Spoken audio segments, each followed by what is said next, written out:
Every single day, millions of dollars of tax evasion probably drives right past you.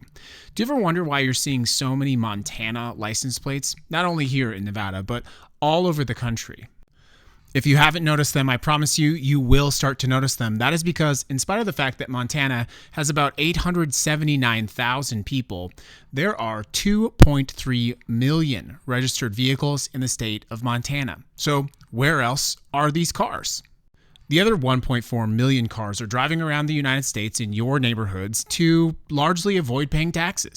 There's one building in Montana that is registered 100,000 vehicles. So most of the time, what happens is someone buys a very expensive car and they register or have registered an LLC in the state of Montana.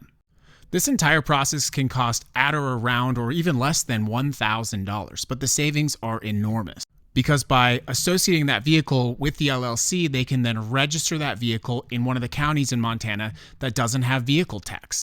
Combined with ultra low registration fees and things like no emissions testing, this becomes a massive savings. Let me give you an example. If you were to buy a $200,000 supercar, you'd probably save around $20,000. If you were to buy a $500,000 RV, you'd probably save close to $50,000 in taxes.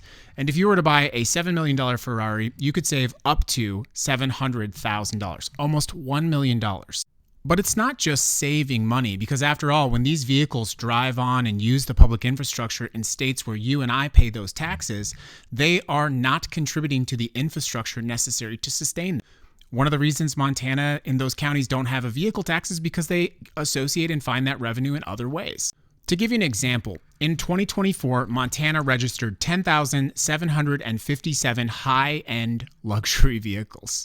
Just to give you some context, Washington, which has a population 7 times Montana's population, only registered about 2,500 of the same ultra-luxury vehicles. It's very clear what's happening. States are cracking down on this because, by the way, this is a form of tax evasion. And if it's not done properly, it's likely illegal.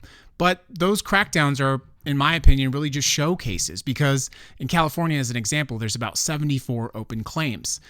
Meanwhile, all the taxation that's not going into your roads, your schools, and your public infrastructure is hurting your communities.